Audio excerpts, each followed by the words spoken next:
दोस्तों, जिस घर में भी पति पत्नी के बीच में लड़ाई झगड़ा हद से जब ज्यादा बढ़ने लगता है तो उस घर की बर्बादी निश्चित तौर पर शुरू हो जाती है। ऐसा ही एक मामला है पति और पत्नी का। उन पति और पत्नी के बीच में अक्सर लड़ाई झगड़े हुआ करते थे, लेकिन अब झगड़े हद से ज्यादा बढ़ने लगे थे और बात तलाक तक आ पहुंची थी। और जब इनका मामला कोर्ट पहुंचता है तलाक के लिए, तो वहां पर इन दोनों का जज साहब तलाक करवा देते हैं। और इन पति पत्नी के 2 बेटे होते हैं, जिनको जज साहब ये फैसला सुनाते हैं कि एक बेटा पत्नी के साथ रहेगा और दूसरा बेटा पति के साथ रहेगा। और वहीं से शुरू होती है पूरे परिवार के कत्ल की कहानी की साजिश। एक दिन एक कातिल पूरे परिवार का कत्ल कर देता है, यानी कि परिवार के 4 लोगों का कत्ल कर देता है। और जब 5वें सदस्य का नंबर आता है तो 5वां सदस्य 5 साल का बच्चा होता है। और जब कातिल उसका कत्ल करने लगता है तो वो बच्चा कातिल के सामने हाथ जोड़कर खड़ा हो जाता है और कहता है, मैं तो आपका बहुत चहेता बच्चा हूं, मुझे मत मारो। और उस कातिल का दिल पसीज जाता है और वो कातिल उस बच्चे को छोड़ देता है। और बाद में यही बच्चा उस कातिल के कारनामे का खुलासा करता है और इसी बच्चे के कारण कातिल फांसी के फंदे तक पहुंच जाता है।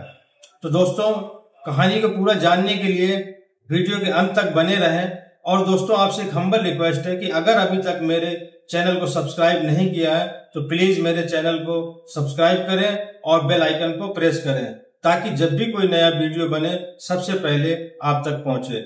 और दोस्तों, आपसे एक और रिक्वेस्ट है कि मेरे वीडियो को ज्यादा से ज्यादा लाइक करें, क्योंकि आपका एक लाइक हमें मोटिवेट करता है और हमारा हौसला बढ़ाता है। आदाब, नमस्कार, मैं हूं मुबीन खान। आज की जो सच्ची घटना की कहानी है वो है उत्तराखंड के देहरादून की। उसी देहरादून का एक थाना है कैंट, और उसी कैंट थाने का एक क्षेत्र है आदर्श नगर कॉलोनी।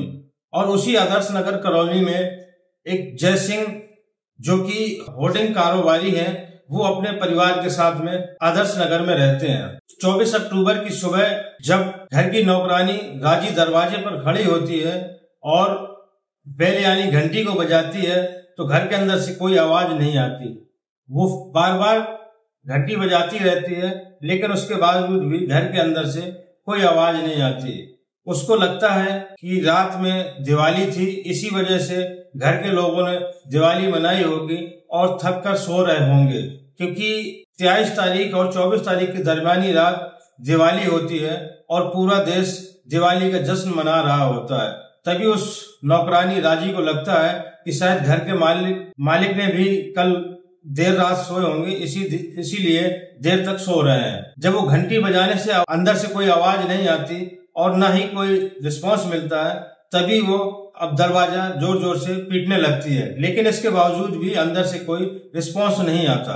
काफी देर तक वो यही प्रक्रिया करती रहती है, लेकिन जब उसको ऐसा लगता है कि अंदर से किसी प्रकार की कोई प्रतिक्रिया नहीं होती, तभी वो वहां से वापस जाने लगती है। लेकिन उसको कुछ अजीब सा लगता है और इतना सोचते ही पास में ही एक घर होता है अजीत सिंह का, जो कि जय सिंह का भाई होता है। वो भी पास में ही रहता है और वो राजी जाकर अजीत सिंह से कहती है कि अंकल, आज जय सिंह साहब का घर का दरवाजा नहीं खुल रहा है और मैं काफी देर तक वहां बेल बजाती रही, लेकिन घर के अंदर से कोई आवाज ही नहीं आ रही। तभी अजीत सिंह, जो कि जय सिंह का भाई होता है, वो कहता है, कोई बात नहीं बेटा, हो सकता है कि रात में देर से सोए हों, इसीलिए सो रहे होंगे, और मैं अपनी बहू को भेजता हूं तुम्हारे साथ, वो जाके दरवाजा खुलवा देगी। तभी अजीत सिंह अपने बहू को उस नौकरानी के साथ भेजते हैं और वो बहू जाकर घर की बेल बजाती है, लेकिन फिर भी अंदर से कोई रिस्पांस नहीं मिलता। तभी वो दरवाजा पीटने लगती है, इसके बावजूद दरवाजे खुल जाते हैं। और जैसे ही नौकरानी राजी और अजीत सिंह की बहू घर के अंदर कदम रखते हैं तो उनके चीखें निकल जाती हैं और वो इतना चीखती हैं कि जितना वो चीख सकती थी। इनकी चीख पुकार सुनकर अजीत सिंह आ जाते हैं और मोहल्ले के तमाम लोग पहुंच जाते हैं। इस घर का जो भी कोई मंजर देखता उसका दिल दहल जाता और मुंह से चीखें निकल आती। और देखते ही देखते मोहल्ले के सैकड़ों लोग वहां पर इकट्ठे हो चुके थे, क्योंकि उस घर के कमरे में उस घर के मालिक जय सिंह और उसकी पत्नी कुलवंत कौर की डेड बॉडी पड़ी होती है, जो कि खून से पूरी तरीके से लथपथ होती है, और कमरे का कोई ऐसा कोना नहीं होता जहां पर खून के छींटे ना हो, खून के धब्बे ना हो। और दूसरे बगल वाले कमरे में जय सिंह की बेटी हरजीत कौर और उसकी 3 साल की बेटी रुक्मणी की भी लाश पड़ी होती है, और उस कमरे में भी पूरी तरीके से खून फैला हुआ होता है और चारों तरफ दीवारों में खून ही खून नजर आ रहा होता है। ऐसा मंजर देखकर वहां खड़े लोगों के दिल दहल उठते हैं और ये मामला आग की तरह पूरी कॉलोनी में फैल जाता है, और थोड़ी देखते ही देखते वहां पर हजारों लोगों की भीड़ इकट्ठी हो जाती है और सैकड़ों पुलिस वाले आ जाते हैं, और वहीं पर तमाम पत्रकार भी आ जाते हैं। चाहे वो पत्रकार हो या पुलिसकर्मी हो या मोहल्ले के लोग हो, जो भी इस मंजर को देख रहा था वो ऐसा मंजर देखकर घबरा जाते थे। वहीं पर एक 5 साल का मासूम बच्चा भी खड़ा होता है, जो घायल अवस्था में होता है। उसके हाथ से और गर्दन से हल्का सा ब्लड आ रहा होता है, और एक शख्स और वहीं पर होता है जो कि उस घर का ही बेटा होता है, हरमीत सिंह, जिसकी उम्र 22 साल है। जब वहां पुलिस और मीडिया आ जाती है, अब क्योंकि ये पूरा परिवार खत्म हो चुका था, उस परिवार में ये 2 शख्स बचे थे, हरमीत सिंह और 5 साल का कंवलजीत सिंह। लेकिन कंवलजीत इतना डरा और सहमा हुआ था कि वो कुछ बोलने की स्थिति में नहीं था। जैसे ही परिवार के और लोग उसको सीने से लगाते हैं और उसको दिलासा देते हैं और उसको पानी वानी पिलवाते हैं, इसके बाद में उससे जब पूछते हैं तो जो उसने बच्चे ने बताया सुनकर लोगों के रूह कांप गई। और उस बच्चे ने बताया कि दरअसल इन घर के लोगों का कत्ल किसी और नहीं बल्कि उसके मामा हरमीत सिंह ने किया है। दरअसल मामला का जब खुलासा होता है तो मामला निकल कर आता है कि ये हरमीत सिंह कोई और नहीं, ये वही बच्चा है जिन पति और पत्नी का तलाक हुआ था, और ये हरमीत सिंह अपने पिता के साथ आ गया था, और इसका भाई पारस जो कि अपने माँ के साथ रहने लगा था। लेकिन जब से हरमीत सिंह अपने पिता के साथ आया था, तब से ही इसकी दिमागी हालत कुछ अजीब सी ही थी, और ये अपने पिता से और अपने परिवार से अंदर ही अंदर खुन्नस रखता था, क्योंकि इसके पिता जय सिंह ने दूसरी शादी कर ली थी, जो कि कुलवंत कौर होती है, इसकी सौतेली माँ होती है, और जो हरजीत कौर होती है ये इसकी सौतेली बहन होती है, और इसके बाप से औलाद नहीं होती।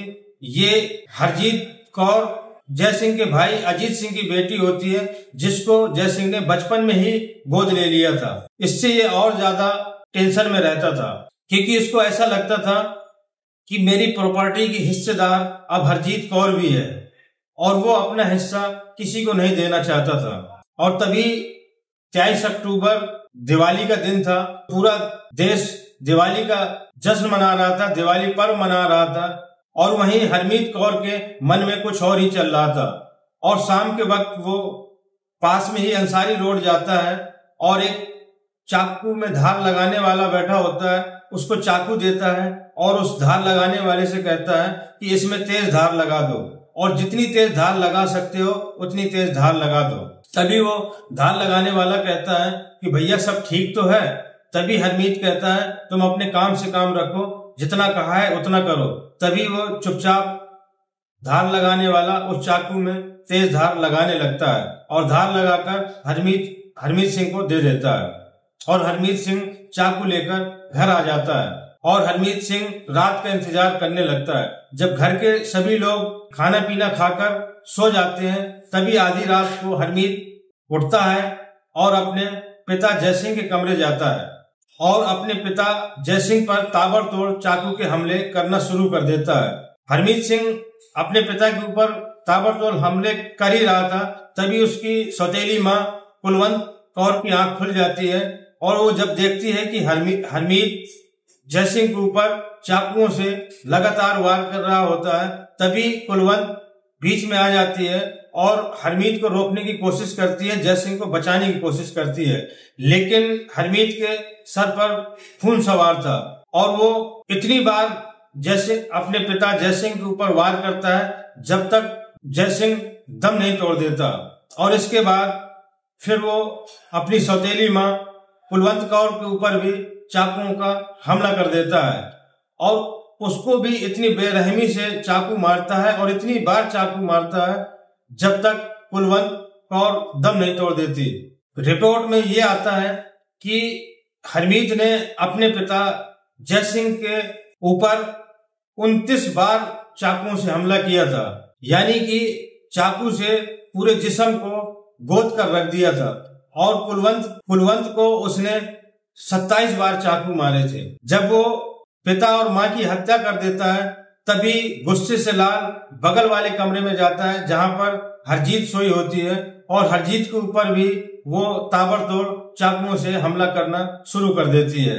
वहीं पर हरजीत के 2 बच्चे भी सोए हुए होते हैं, जिसमें एक 5 साल का कमलजीत होता है और 3 साल की बेटी सुखमनी होती है। हरमीत पहले अपनी बहन हरजीत के ऊपर चाकुओं से वार करता है और जब उसको इत्मीनान हो जाता है कि हरजीत मर चुकी है तभी वो सो रही मासूम 3 साल की बच्ची रुक्मणी का भी बेदर्दी से कत्ल कर देता है।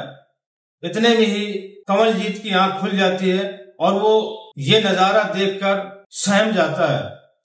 और जैसे ही हरमीत इन दोनों के कत्ल से फ्री होता है तभी वो कमलजीत के ऊपर हमला करने की कोशिश करता है और जैसे उसकी तरफ चाकू मारने की कोशिश करता है तो कमलजीत अपने आप को बचाने की कोशिश करता है और उसके हाथ में चाकू लग जाता है, जो कि बहुत ज्यादा नहीं लगा था, हल्की सी खरोंच आई थी, ब्लड बहने लगता है। इसके बाद जब वो दूसरी बार वार करता है तब भी कमलजीत अपना बचाव करते हुए इधर उधर करता है और हल्का सा चाकू का नोक उसके गर्दन पे लग जाता है। तब कमलजीत जान जाता है कि अब मेरा बचना भी मुश्किल है, क्योंकि मामा के सर पे मौत का भूत सवार है और ये मुझे जान से मारकर ही रहेगा। इसने मेरी माँ और छोटी बहन को तो मार ही दिया, अब ये मुझे भी मार देगा। तभी कमलजीत अपने मामा हरमीत के आगे हाथ जोड़कर खड़ा हो जाता है और कहता है, मामा मुझे मत मारो, क्योंकि मैं तो तुम्हारा चहेता बन जाऊं, तुम तो मुझसे बहुत प्यार करते हो और तुम मुझे मत मारो, मुझे छोड़ दो। जैसे ही कमलजीत की ये बात हरमीत सुनता है तो उसका दिल पसीज जाता है और वो कमलजीत को छोड़ देता है और उसको वहीं अपने पास बैठा लेता है। पूरी रात कमलजीत को अपने पास बैठा कर रखता है, उसको कहीं जाने नहीं देता।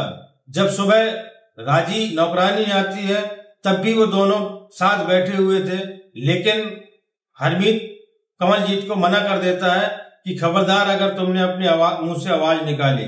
और उसके बाद राजी अपने चाचा की बहू को जब लेकर आती है तो सारा मंजर देखती है। तभी पुलिस परिवार के सभी डेड बॉडी को पंचनामा भर के पोस्टमार्टम के लिए भेज दिया जाता है और हरमीत को गिरफ्तार कर लिया जाता है। और पुलिस जब हरमीत को गिरफ्तार करके लेकर जा रही होती है तभी हरमीत सिंह ऐसी कुछ हरकतें करता है जिससे लोगों को लगता है जैसे ये मानसिक रूप से बीमार हो या पागल होने का ड्रामा करता है। पुलिस हरमीत को जेल भेज देती है और पूरे प्रकरण में जांच पड़ताल करती है। इसने जो भी कत्ल में जिस चाकू का इस्तेमाल किया था उस चाकू को भी जब्त कर लिया जाता है और पुलिस चार्जशीट बनाकर कोर्ट में पेश कर देती है। लेकिन हरमीत को कोई वकील नहीं मिल रहा होता है। कुछ कोशिशों के बाद में एक वकील मिलता है और उसका केस लड़ता है और हरमीत जेल में भी अपने आप को पागल घोषित करने की पूरी कोशिश करता है, जिससे ये लगे कि हरमीत दिमागी रूप से बीमार है और जो कुछ भी किया इसने वो अपने होशो हवास में नहीं किया। और सजा से बचने के लिए हरमीत ऐसी कोशिश करता है। लेकिन कोर्ट के आदेश पर हरमीत की पूरी जांच करवाई जाती है और डॉक्टर ये कह देते हैं कि हरमीत पूरी तरीके से फिट है, इसको कोई दिमागी बीमारी नहीं है, ना ही ये मानसिक रूप से विक्षिप्त है, ये सही सलामत है। इसने जो भी कांड किया है वो अपने होशो हवास में किया है। और ये प्रक्रिया होते होते 7 साल लग जाते हैं और जज साहब हरमीत को फांसी की सजा सुनाते हैं और हरमीत को 7 साल बाद फांसी हो जाती है। तो दोस्तों ये थी आज की कहानी। कहते हैं कि लोग लालच में अपनों का ही खून कर बैठते हैं। ऐसे धन दौलत का क्या करेंगे जब अपने ही साथ न हो। क्योंकि लोग लालच में इतना अंधे हो जाते हैं कि अपने सारे रिश्ते भूल जाते हैं और गलत कदम उठा जाते हैं। गलत काम का हमेशा गलत नतीजा ही होता है और उसकी सजा भी भुगतनी पड़ती है। दोस्तों, ये वीडियो बनाने का मकसद किसी को आहत करना या परेशान करना नहीं है, बल्कि आप लोगों तक सच पहुंचाना और आप लोगों को जागरूक करना है। अगर ये वीडियो आपको अच्छा लगा हो तो ज्यादा से ज्यादा लाइक और सब्सक्राइब करें और इस हरमीत के बारे में कमेंट बॉक्स में अपनी राय और अपना सुझाव जरूर दें। और अगर आप फेसबुक पर देख रहे हो तो पेज को फॉलो करें। मिलते हैं अगली कहानी में। जय हिंद।